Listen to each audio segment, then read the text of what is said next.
Malam ini Dewa Cerita kita mau bahas usia negara Indonesia, dapat cerita lagi dari Time Traveler. Yang pemikiran dan otaknya sepaneng, jangan nimbrung ya.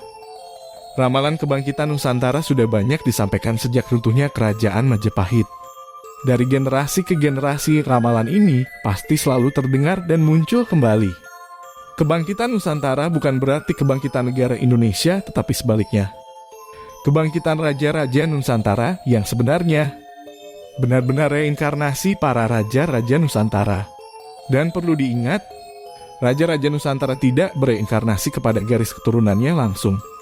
Karena turunan para Raja Nusantara saat ini sudah terkontaminasi toksik, yaitu toksik keserakahan, toksik haus kekuasaan, dan toksik korupsi, kolusi, dan nepotisme. Bangkitnya dan lahirnya kembali Raja-Raja Nusantara ini dimulai pada tahun sekitar 2016 hingga 2017 sampai saat ini. Mereka turun kembali dan mencari wadah-wadah baru yang sesuai dengan dirinya di masa lalu. Mereka tidak turun ke garis keturunannya langsung karena tidak sesuai dengan visi misi mereka bertugas kembali ke bumi. Salah satu faktor bubarnya negara Indonesia adalah karena negara Indonesia telah menjadi materialistis, kapitalis, individualis yang dibalut dengan sikap agamis. Kata-kata ini pernah disampaikan oleh Surya Paloh.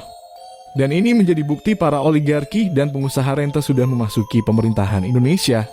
Hancur sebuah negara jika sudah semakin lebarnya kesenjangan sosial dan ekonomi, keserakahan dan keegoisan para pengelola negara demi keuntungan pribadi dan kelompoknya, sehingga mengorbankan rakyat serta kekayaan alam Indonesia. Kesewenang-wenangan para pemangku jabatan.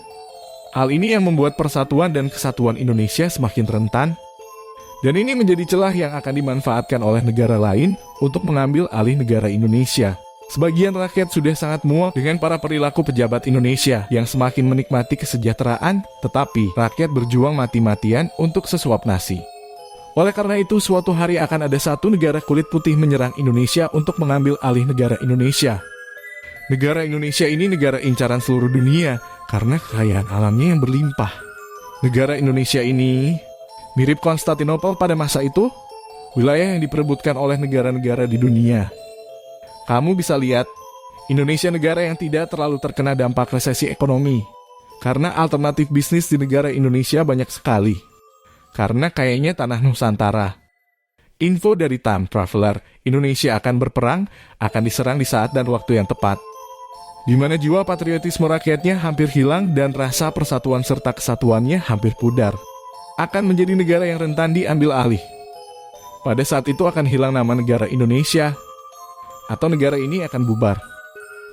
Negara Indonesia akan bubar pernah disampaikan juga oleh Prabowo untuk kampanye tahun 2019. Kemungkinan pada saat ini para secret society Nusantara akan mengambil alih dan membangkitkan kembali kejayaan Nusantara.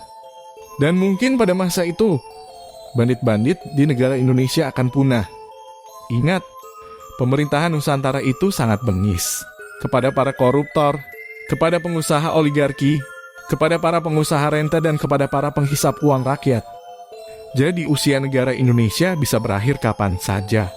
Jika masalah ini tidak terselesaikan juga, maka alam akan membantu memberikan stimulus terjadinya revolusi atau perubahan besar di tanah Nusantara ini. Sudah muakan lihat orang flexing tapi pakai duit korupsi, pakai duit hasil nipu, tapi mereka semua masih dilindungi. Kasus pajak, kasus robot trading, kasus asuransi, kasus Indosuria, kasus Ponzi atau money games. Dan semuanya dilindungi oleh para manusia bandit yang sedang mengelola negara Indonesia saat ini. Tunggu waktunya kalian dihisap oleh tanah Nusantara akibat dari perilaku kalian.